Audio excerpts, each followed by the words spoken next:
Indonesia Bertauhid TV. Assalamualaikum warahmatullahi wabarakatuh. Innal hamdalillah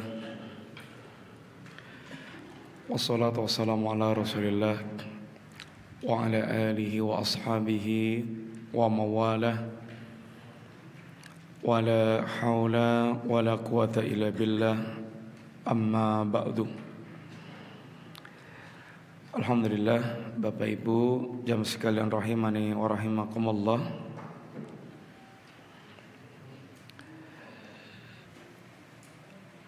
Malam hari ini kita masih berkesempatan untuk ngaji bersama-sama. Mudah-mudahan urusan kambingnya udah selesai. Mboten kuareken. Kita makan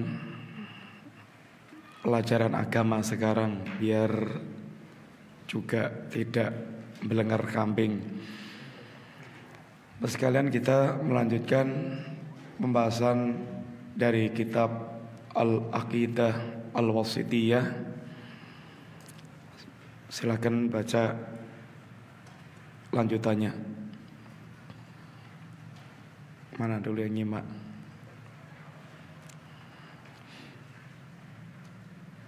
Mana kitabnya?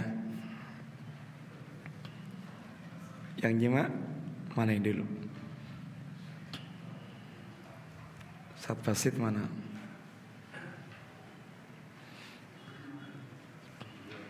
Sampai mana kemarin?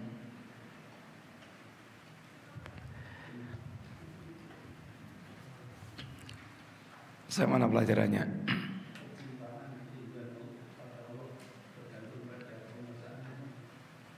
Laris, mari.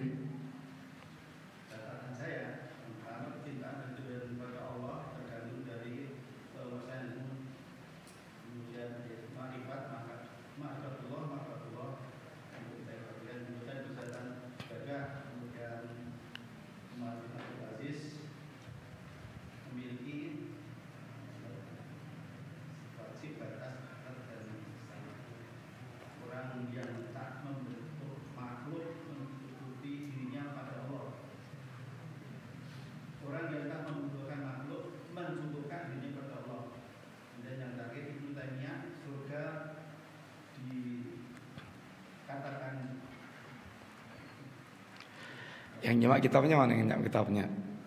Yang nyimak kitabnya mana ikhwan? Yang nyimak pembahasan kitabnya dari Aqidah Wasithiyah? Enggak ada.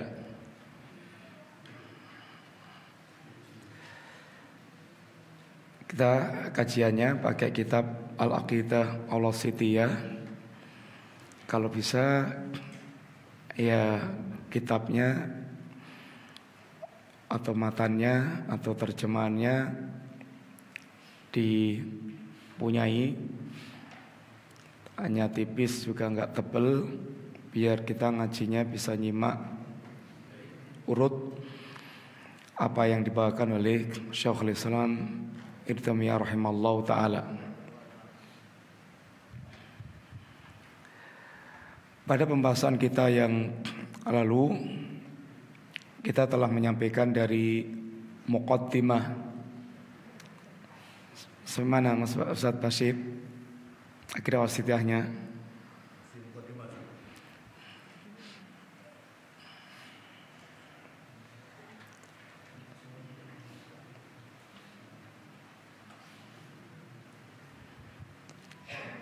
Sampai mana?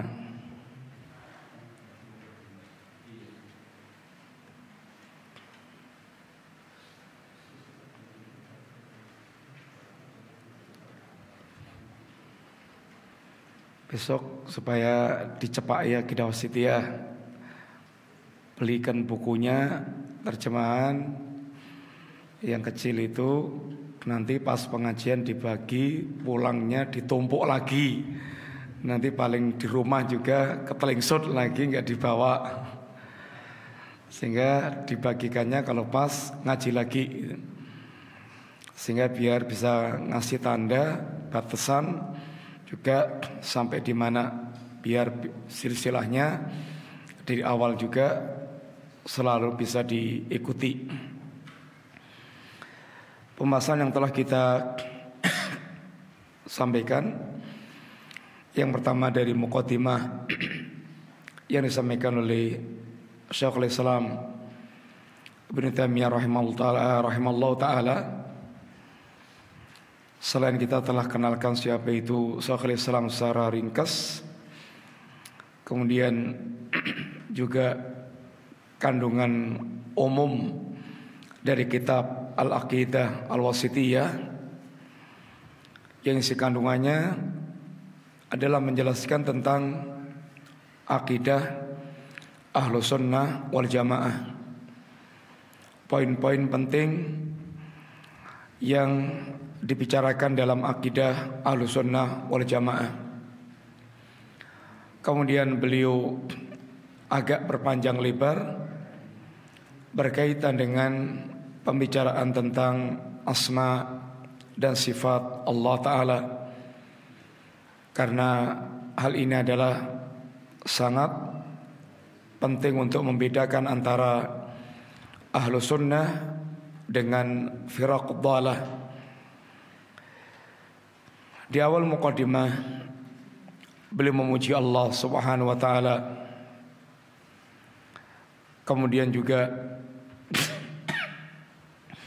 mengingatkan tentang nikmat diutusnya Rasul di tengah-tengah kehidupan manusia, bahwa kebutuhan kita kepada Rasul utusan Allah Ta'ala yang membawa risalah seperti kebutuhan kita kepada matahari, bahkan lebih daripada itu, sehingga tanpa risalah kehidupan ini gelap gulita. Dan kedatangan Rasulullah sallallahu alaihi wasallam datang membawa ilmu dan amal,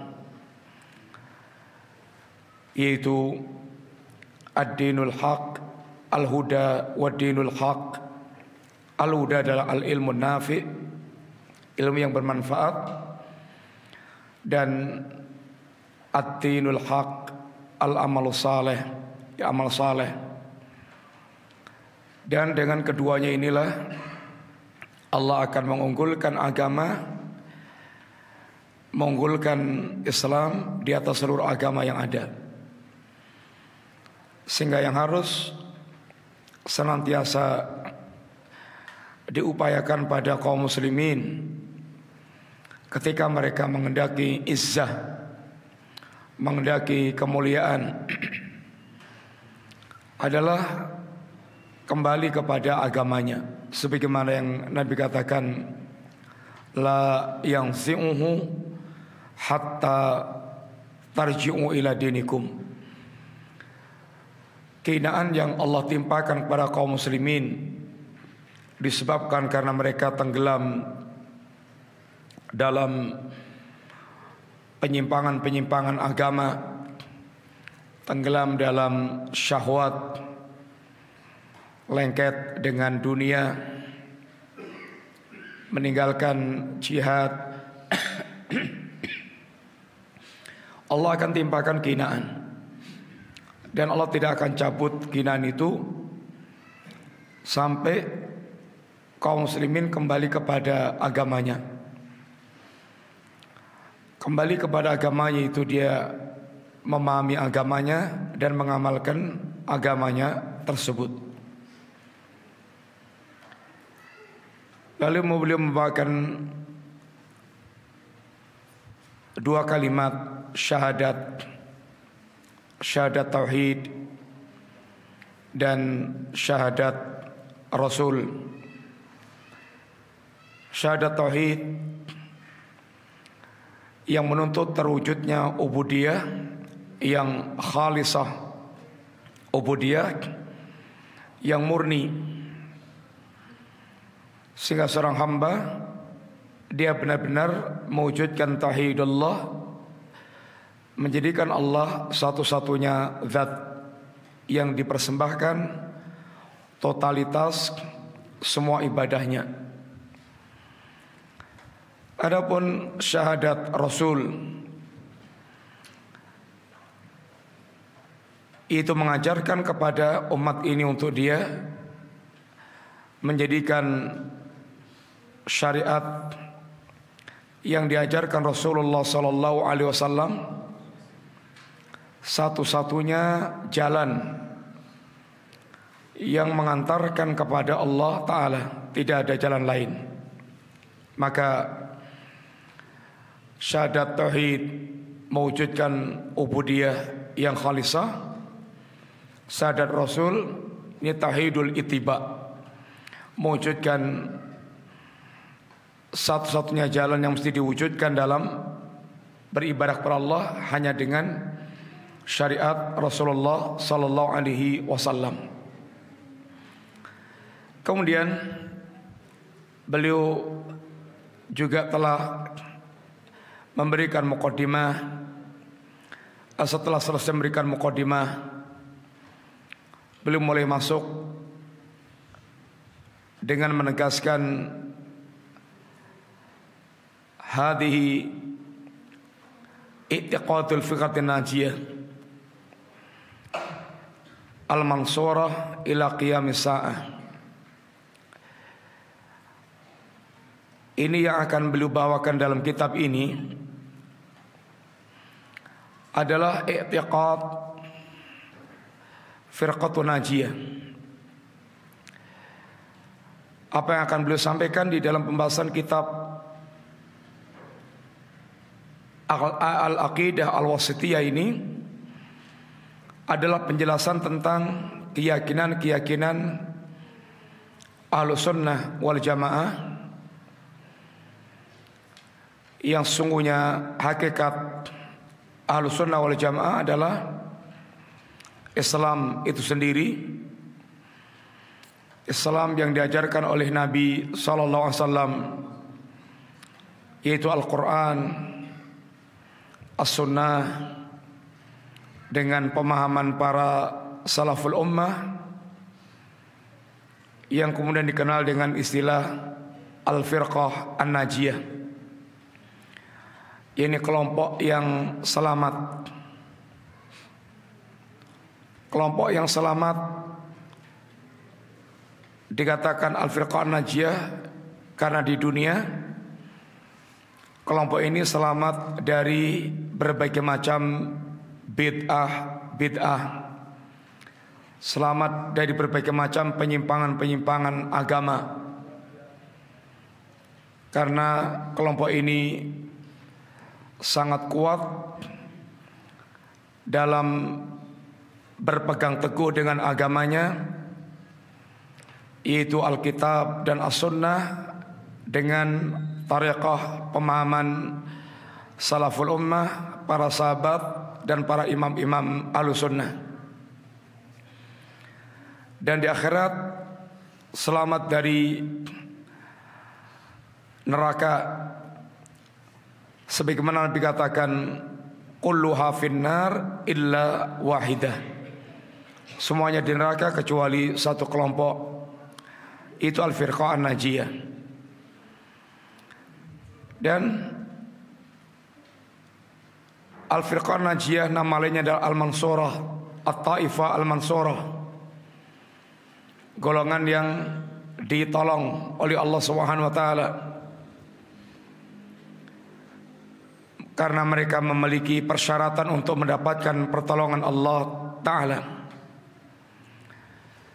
Telah menjadi kewajiban Allah, wa haqqan alaina nasrul mu'minin, telah menjadi kewajiban Allah untuk memberikan pembelaan kepada kaum mukminin, memberikan pertolongan para kaum mukminin. Ketika kaum muslimin dalam keadaan terhina di antara posisi orang-orang kafir, maka bukan karena mereka terhina karena sebagai mukmin, Mereka terhina karena mereka sedang ditinggalkan oleh Allah Subhanahu wa taala dengan sebab kaum muslimin meninggalkan agamanya. Sehingga sebagaimana kata para salaf, jangan kalian sangka kehinaan kaum muslimin disebabkan karena kuatnya para musuh, tapi kehinaan kekalahan kaum muslimin disebabkan karena mereka ditinggal oleh Allah Ta'ala, tidak ditolong oleh Allah Subhanahu wa Ta'ala. Tentu pertanyaannya, kenapa kaum muslimin tidak ditolong oleh Allah Ta'ala? Karena mereka meninggalkan sebab-sebab Allah memberikan pertolongan. Sebab yang mendatangkan pertolongan Allah Ta'ala adalah tahqiqul iman, mewujudkan keimanan yang benar. Pertolongan Allah sesuatu yang pasti, dan ada sebab-sebab yang mengantarkan kepada pertolongan Allah Subhanahu wa taala. Yang menjadi masalah itu adalah ketika kaum muslimin bermimpi menang, bermimpi mulia, akan tapi tidak menempuh jalan yang mengantarkan kepada kemuliaan dan kemenangan kaum muslimin. Seperti kata Umar bin Khattab radhiyallahu anhu, beliau menegaskan, inna kunna adzalal qaum. Kita ini dulu di waktu masih bergelimang dengan jahiliyah, kita adalah sehina-hina kaum, kaum yang hina, yang rendah. Karena memang memiliki kebiasaan yang rendahan, menyembah berhala, menyembah benda mati, menyembah mayit, makan bangkai yang kuat, makan yang lemah, zalim. Ini kehidupan rendahan. A'azzanallahu bihadzal Islam. Lalu Allah memuliakan kita dengan Islam, sehingga menjadi umat yang memiliki izzah, umat yang memiliki kemuliaan dan ketinggian. Bahkan di zaman Umar bin Khattab radhiyallahu anhu, beliau bisa meluaskan wilayah kekuasaan kaum muslimin, dan hakikatnya merupakan keberhasilan dakwah, meluaskan wilayah dakwah kaum muslimin, sehingga mewariskan pada umat ini tidak kurang dari sepertiga dunia diwariskan kepada kaum muslimin.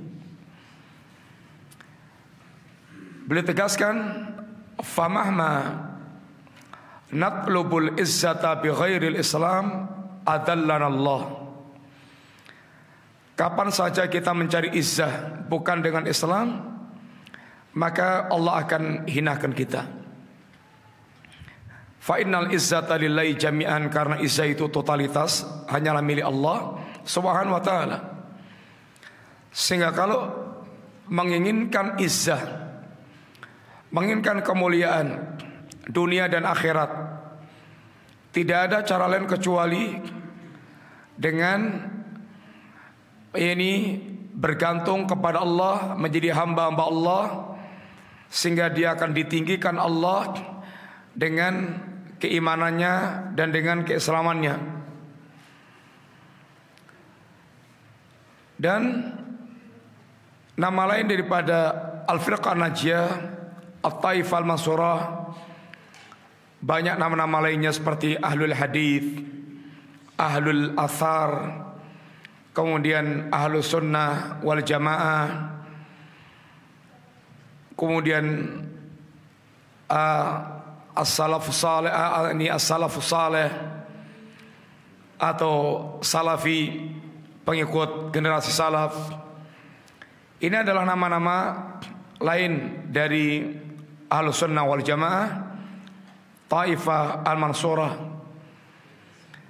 Dan kelompok ini akan terus ada sampai menjelang hari kiamat, karena menjelang hari kiamat Allah akan mengutus angin yang lebih lembut daripada sutra, yang merasuk setiap jiwa yang memiliki iman, walaupun sekecil biji sawi, maka matilah orang yang punya iman. Yang tinggal adalah syirarul khalqi, sejelek-jelek makhluk, dan atas keadaan mereka itulah terjadinya hari kiamat. Maka dikatakan bahwa sejelek-jelek manusia adalah orang yang hari kiamat terjadi dan dia menyaksikan terjadinya kiamat. Karena waktu itu sudah tidak lagi orang yang beriman, yang mukmin sudah dimatikan semuanya oleh Allah Subhanahu wa taala. Dan telah kita sampaikan pula simat, beberapa tanda alamat Ahlus Sunnah wal Jamaah, Al-Firqatun Najiyah. Beberapa alamat yang telah kita sebutkan, sehingga apa itu tanda-tanda atau ciri khas Al-Firqah An-Najiyah. Kemudian i'tiqad Ahlussunnah wal Jamaah huwa al-imanu billah wa malaika wa kutubi wa rusuli wal ba'thi ba'dal maut wal iman bil qadar khairi wa syarri. Dan i'tiqad Ahlussunnah berkutat di antaranya berkaitan dengan arkanul iman. Pembicaraan tentang arkanul iman ini adalah hal yang menjadi kurikulum pelajaran akidah yang mesti menancap dalam hati seorang muslim, dan kemudian yang lainnya merupakan cabang daripada keimanan terhadap perkara ini. Maka Ahlus Sunnah dari zaman ke zaman senantiasa perhatian betul dalam masalah akidah. Di antaranya akidah adalah arkanul iman ini. Bagaimana betul-betul seorang mukmin memiliki gambaran yang utuh, gambaran yang benar, sampai menjadi sebuah keimanan yang meresap, merasuk, mewarnai hati mereka. Ini yang kemudian akan memiliki dampak-dampak dalam kehidupan nyata di tengah-tengah kehidupan manusia ini. Cerminan dari orang yang punya akidah tentang Allah, punya akidah tentang malaikat, punya akidah tentang kitab, punya akidah tentang Rasul, punya akidah tentang yaumul ba'ats, punya akidah tentang takdir. Ini pelajaran pokok untuk benar-benar difahamkan dalam rangka untuk menancapkan atau mewarnai hati manusia, karena semua perilaku itu akan berkaitan dengan apa yang ada dalam isi hatinya, tergantung isi hatinya. Oleh karena itulah di antara doa Rasulullah sallallahu alaihi wasallam, Allahumma zayyina bizinatil iman. Ya Allah, hiasilah kami dengan hiasan iman. Iman kepada Allah sampai iman kepada takdir, yang kalau hati itu sudah betul-betul meresap dalam hatinya, keimanan kepada Allah sampai kepada takdir, maka semua kehidupannya cerminan dari apa yang ada di dalam hatinya. Karena fenomena kehidupan seseorang itu adalah cerminan dari apa yang ada di dalam, yaitu hati seseorang. Oleh karena inilah yang diajarkan pertama kali dalam kehidupan seorang muslim, dan yang didakwahkan pertama kali kepada siapapun dari kalangan manusia. Karena juga segala fenomena kerusakan itu pangkalnya dari kerusakan di sini, kerusakan akidah. Kalau akidah mereka tentang Allah rusak, maka akan muncul fenomena pelecehan terhadap segala perkara agama.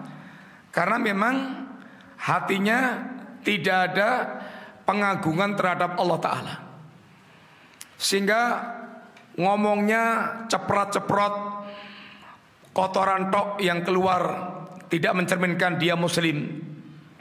Ngakunya muslim, tapi omongannya itu lebih pantas orang kafir atau ateis atau orang musyrik atau orang tidak punya agama.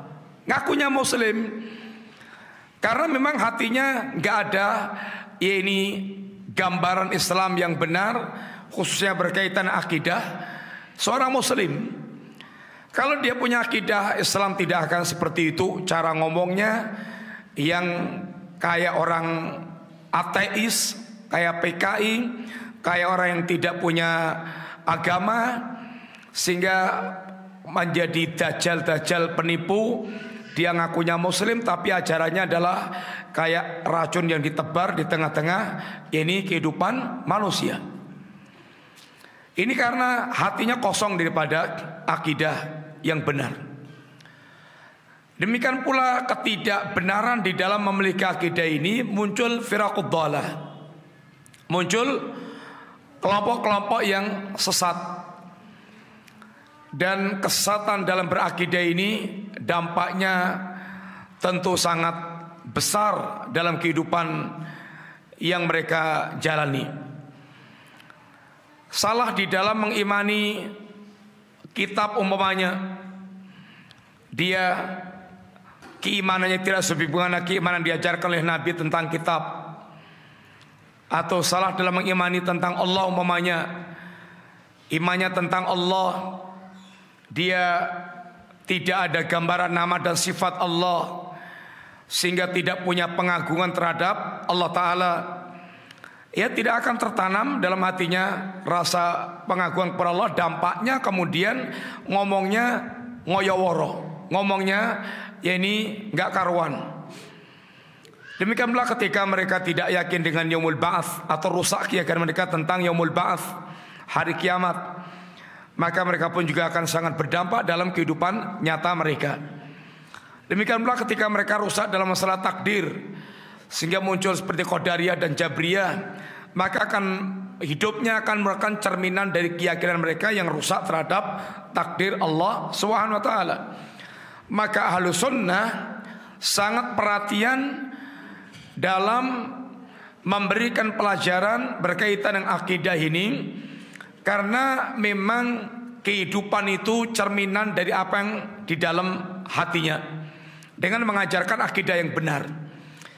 Maka untuk memperbaiki siapapun, apakah memperbaiki penguasa yang sedang berkuasa, memperbaiki para pegawai yang sedang menjabat, memperbaiki para saudagar yang sedang sukses dengan perdagangannya, kaya raya, konglomerat, maka semua perbaikan itu mesti berawal dari perbaikan akidah.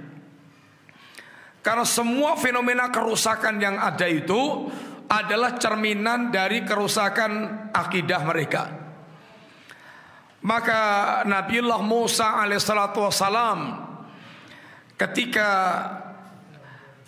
dakwah dan diperintahkan Allah untuk menghadapi Fir'aun yang mengaku dirinya Rabb dan Ilah dan menindas Bani Israel, ini bersikap diskriminatif. Musa tidak menggalang kekuatan Bani Israel untuk demo Fir'aun. Tidak mengadakan kegiatan demo seperti itu. Tidak merekrut simpatisan untuk menggoyang kekuasaan Fir'aun. Tahu Fir'aun tauhid, tahu Fir'aun menyimpang, tahu. Tapi yang diajarkan oleh Allah Subhanahu wa taala, idhab ila fir'auna innahu tagha faqul hallaka ila anta zakka wa ahdiyaka ila rabbika fatakhsha. Yaitu menuntun Fir'aun untuk mengenal Allah Subhanahu wa taala. Menuntun Fir'aun untuk mengenal Allah Subhanahu wa taala. Mereka itu rusak dengan kekuasaannya, rusak dengan hartanya, rusak dengan perilakunya. Itu karena di dalam hatinya itu kosong dari pengagungannya terhadap Allah Ta'ala. Sehingga dengan dikenalkan tentang Allah, harapannya itu dia akan bisa berubah, fatakhsha, sehingga bisa takut terhadap Allah Subhanahu wa Ta'ala. Demikian pula kepada siapapun. Maka semua dakwah Nabi dan Rasul berawal dari dakwah akidah tauhid, mengajarkan iman kepada Allah, mengajarkan iman tentang yaumul ba'ats, yaumul akhir. Ini yang akan merubah kehidupan mereka. Siapapun kalau mereka kemudian mengenal Allah, mengenal yaumul akhir dalam menjadi keyakinan di dalam hatinya, itu kehidupannya akan berubah sesuai dengan keyakinan yang masuk di dalam hatinya. Adapun kalau hanya menggonta-ganti penguasa tanpa mereka mengenal tentang hakikat al-haq, itu hanya gonta-ganti setan saja. Nggak akan berubah, hanya gonta-ganti setan saja. Karena tidak mengenal ajaran Allah Subhanahu wa taala. Mau dikemas kayak apapun hanya akan begitu. Karena intinya itu adalah karena tidak mengenal Allah, tidak meyakini yaumul akhir, sehingga tidak memiliki dampak di dalam kehidupan mereka. Sedangkan hawa nafsu manusia itu cenderung menyeret kepada hal-hal yang rusak siapapun ini manusianya. Maka asas perbaikan itu adalah dengan mengenalkan akidah, mengajarkan tauhid kepada manusia, sehingga mereka bisa menata kehidupannya sesuai dengan keyakinan mereka tentang akidah yang benar. Kita insyaallah kalau tidak keliru kita masuk berikutnya ini, wa minal imani billah, dan ini sudah kita awali, dan termasuk diantara iman kepada Allah Subhanahu wa taala al imanu bima wasafa bihi nafsahu fi kitabi wa bima wasafa bihi rasuluhu sallallahu alaihi wasallam min ghairi tahrifin wala ta'tilin wa min ghairi takyifin wala tamthilin. Betul. Ini sudah kan? Ya. Sampai pada masa itu, dan diantara iman kepada Allah adalah iman kepada apa yang Allah sifatkan kepada dirinya dalam kitabnya, apa yang disifatkan Rasulnya di dalam hadis-hadis beliau. Kita mengimani, menetapkan dan mengimani semua nama-nama dan sifat-sifat itu min ghairi tahrifin wala ta'tilin wa min ghairi takyifin wala tamthilin. Tanpa melakukan tahrif, tanpa melakukan ta'til, tanpa melakukan takyif, dan tanpa melakukan tamthil. Ada dari hadis Rasulullah sallallahu alaihi wasallam yang Nabi pernah berdoa kepada Allah Subhanahu wa taala, Allahumma inni abduka wabnu abdika wabnu amatik. Ya Allah, Kau adalah hambamu, hamba dari anak dari hamba laki-lakimu, anak dari hamba perempuanmu. Sehingga silsilah mengawali, Nabi berdoa dengan mengawali bertawasul dengan kehinaan dirinya,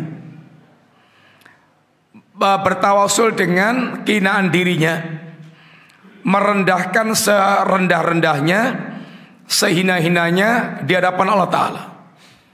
hamba yang paling mulia adalah hamba yang paling menghinakan diri di hadapan Allah Ta'ala. Hamba yang paling hina, hamba yang paling sombong, yang paling angkuh terhadap Allah Subhanahu wa Ta'ala. Sehingga Nabi mengawali doanya dengan wasilah menghinakan dirinya di hadapan Allah Ta'ala, mengenalkan dirinya di hadapan Allah Ta'ala dengan pengenalan sebagai seorang hamba, anaknya, budaknya Allah, anak budak perempuannya Allah, menunjukkan tentang hinanya dirinya. Nasihati biyadik, ubun-ubunku ada di tanganmu ya Allah. Menunjukkan kefahaman seorang hamba bahwa dirinya dalam totalitas kekuasaan Allah Ta'ala, genggaman Allah Ta'ala, sehingga dia tidak bisa apa-apa di hadapan Allah Ta'ala. Menunjukkan bagaimana lemahnya dirinya karena totalitas dia di dalam kekuasaan Allah Ta'ala. Maudin fiya hukmuk, hukummu pasti terlaksana. Apa yang menjadi keputusan Allah Subhanahu wa Ta'ala pasti terwujud. Gak ada yang bisa menghalangi terwujudnya keputusan Allah Ta'ala. Adlun fiya qada'uk, dan takdir-takdirmu ya Allah pasti adil. Engkau tidak zalim sama sekali. Semua yang menjadi takdir-takdirmu adalah keadilan, cermin dari keadilan dirimu. As'aluka bikulli ismin huwalak, ya Allah aku minta kepada engkau. Tawasul berikutnya diantaranya dengan menyebut atau bertawasul dengan nama-nama Allah Ta'ala. Ya Allah, aku minta kepada engkau dengan perantara semua nama-namamu. Allahumma inna as'aluka bikulli ismin huwalak, ya Allah aku meminta kepadamu dengan bertawasul dengan semua nama-namamu. Dan kita diperintahkan Allah untuk berdoa kepada Allah dengan mengawali menyebut nama-nama Allah Ta'ala. Sammaita bihi nafsak au alam ta'ahadan min khalqik au anzalta fi kitabik au alam ta'ahadan min khalqik. Ya Allah aku meminta kepadamu dengan semua nama yang engkau nama dirimu dengan nama itu, atau nama yang engkau turunkan di dalam kitabmu, nama yang kau ajarkan kepada salah seorang di antara hambamu, awista'tharta fil ilmil ghaib indak, atau nama yang engkau simpan di dalam ilmu ghaibmu. Kita gak tahu nama-nama yang disimpan Allah di ilmu ghaibnya berapa. Maka para ulama jelaskan nama Allah tidak hanya 99 nama. Adapun 99 nama itu, inna lillahi tis'atan wa tis'ina isman, Allah memiliki 99 nama, itu yang terikat dengan kalimat man ahsaha dakhalal jannah. Barang siapa yang mengihsa, dia akan masuk surga. Mengihsa itu satu, dia tahu itu adalah nama Allah. Yang kedua, memahami maknanya.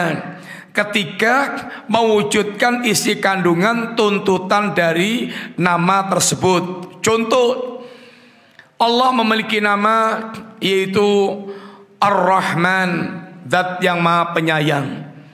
Kita tahu Ar-Rahman nama Allah. Yang kedua, kita faham Ar-Rahman itu memiliki makna Dzur-Rahmah Al-Wasi'ah, pemilik rahmat yang luas. Arhamur Rahimin, Allah Zat yang Maha Penyayang. Dia tahu nama maknanya itu. Yang ketiga, dia mewujudkan ubudiyah kepada Allah dengan nama tersebut. Apa itu diantaranya? Mencintai Allah yang rahmatnya sangat luas, tidak putus asa dari rahmatnya Allah karena luasnya rahmat Allah Ta'ala. Menjadi hamba yang penyayang kepada para hamba Allah agar disayang oleh Allah Ta'ala, sebagaimana Nabi mengajarkan irhamu man fil ardi yarhamkum man fis sama. Ini adalah namanya mengihsok, bukan sekedar jadi rengengan, nyanyian-nyanyian atau muqaddimah-muqaddimah pengajian, tapi tidak pernah faham dan tidak pernah mau tahu, tidak pernah mau faham tentang ini makna masing-masing dari nama-nama Allah tersebut. Bahkan yang menjadi tujuan utamanya itu memahami nama Allah, lalu mewujudkan ubudiyah, penghambaan sesuai yang terkandung di dalam nama Allah tersebut. Ini yang pertama, yaitu kaidahnya bahwasanya nama Allah itu tidak terbatas, tidak jumlahnya tidak sekedar 99. Wallahu a'lam bishawab. Allah yang lebih tahu berapa jumlahnya, karena ada nama yang Allah simpan di ilmu gaibnya. Yang kedua, nama Allah atau sifat Allah ada namanya sifat dzatiyah, ada sifat fi'liyah. Sifat dzatiyah itu sifat yang senantiasa melekat kepada Allah Ta'ala, tidak berkaitan dengan masyiah Allah, tidak berkaitan dengan itu kehendak Allah Ta'ala. Allah Maha berilmu, ini adalah dzatiyah, selalu melekat pada Allah Ta'ala. Allah Maha kuasa, Maha kaya, ini dzatiyah. Kalau sifat fi'liyah umpamanya, ini Allah murka, ini fi'liyah. Kata Allah dengan kehendaknya murka, Allah dengan kehendaknya ridha, ini sifat fi'liyah. Kemudian yang ketiga, bahwa akal kita dalam hal ini mengikuti nas dalam menetapkan nama-nama dan sifat Allah. Akal kita mengikuti nas, tidak boleh akal kita gerambiang ngomyang sendiri, karena akal itu tidak akan pernah bisa bicara dengan lenceng lurus dengan data yang benar, kecuali mendapatkan info yang akurat, atau dia betul-betul mengetahuinya. Akal jeniusnya kayak apa kalau dia tidak punya data, tidak tahu persis, itu kalau bicara dengan akalnya pasti ngawur. Maka orang-orang filsafat itu kalau bicara tentang Allah dan dia tidak tahu siapa itu Allah, tidak melalui kitabnya, hanya ngomyang dengan akalnya, itu mesti ngawur. Sehingga ngomongnya ngeladrah, ini ngembiah kemana-mana, nggak karuan. Ini adalah karena akalnya tidak tertuntun karena dia bicara sesuatu yang tidak dia ketahui.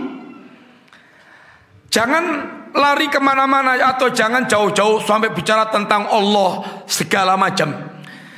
Jeniusnya kayak apapun akal manusia ini, kalau tidak pernah masuk ke kamar sini, dia sekolahnya juara terus, IQ-nya sudah sampai 200-an lebih, itu suruh nerangkan yang di kamar ini yang ada di batas tembok itu, nggak mungkin bisa. Kalau dia ngomong pasti ngawur, karena nggak tahu, nggak pernah lihat di dalam kamar itu apa. Apalagi bicara tentang Allah Subhanahu wa Ta'ala, perkara yang gaib. Bicara tentang perkara gaib itu, datanya adalah info yang akurat dari yang mengetahui persis. Yang mengetahui persis adalah Allah, kemudian Rasulnya. Lah kalau tidak ada info tentang Allah dari Allah sendiri dan Rasulnya, bagaimana akan bisa bicara tentang Allah Subhanahu wa Ta'ala? Maka akal mesti mengikuti, yaitu nas, mungkin nakal. Tidak kemudian akalnya yaitu ngerembiah atau ngambiang sendiri bicara tentang Allah. Sehingga dalam menetapkan, mengimani nama dan sifat, itu akal mengikuti nas, bukan nasnya itu mengikuti akal.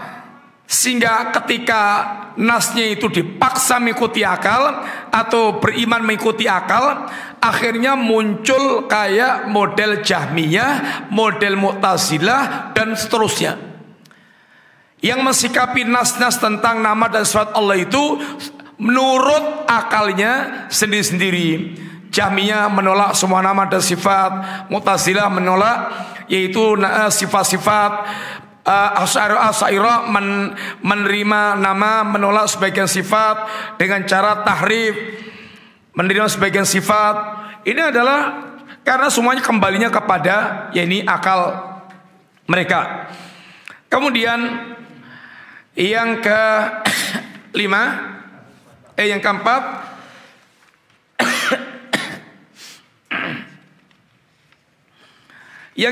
bahwa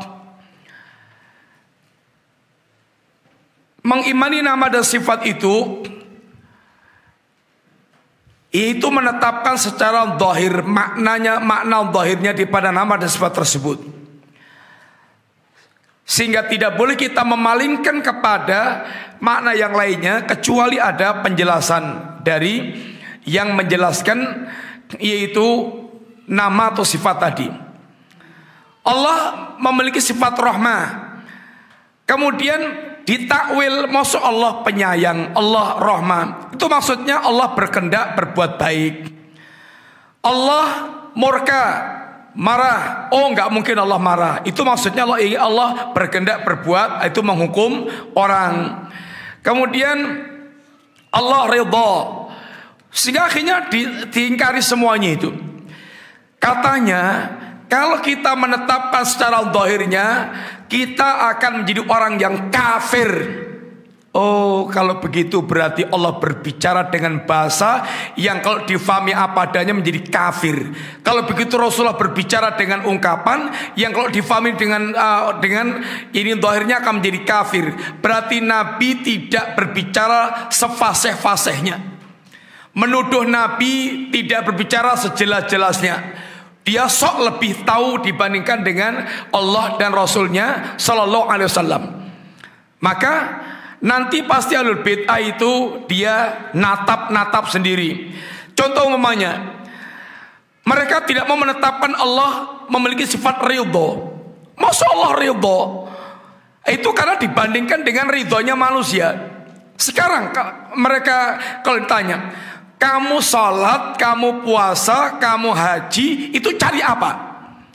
Cari ridhonya Allah. Katanya Allah nggak punya sifat ridho. Lah kok cari ridhonya Allah Ta'ala? Akhirnya jadi natap sendiri. Demikian juga ini dalam ungkapan yang lainnya. Pemanya lagi Allah punya tangan. Oh, nggak mungkin Allah punya tangan. Maksudnya tangan kekuasaan Allah Ta'ala. Para ulama pun menjelaskan bagaimana bantahan-bantahan pada orang yang seperti ini. Intinya bahwa asalnya mengimani nama dan sifat itu seperti zahir yang Allah jelaskan. Kalau tidak, itu berarti Allah telah berbicara dengan ungkapan yang kalau kita imani seperti yang dijelaskan Allah dan Rasulnya itu, kita menjadi kafir. Ini konsekuensinya berat yang demikian. Berarti Allah bicara dengan bahasa yang tidak difahami oleh manusia ketika dia membacanya. Ini dulu sekalian, insyaallah kita lanjutkan pembahasan akan datang biidznillah. Mudah-mudahan manfaat. Kita cukupkan sekian dulu karena hari raya Idul Adha, ayamul akal wal syarab, hari makan dan minum. Sehingga yang penting adalah makan-makannya dan minumnya. Tapi jangan lupa juga variasi ngajinya. Demikian sekalian kita cukupkan sekian. Wassalamualaikum warahmatullahi wabarakatuh.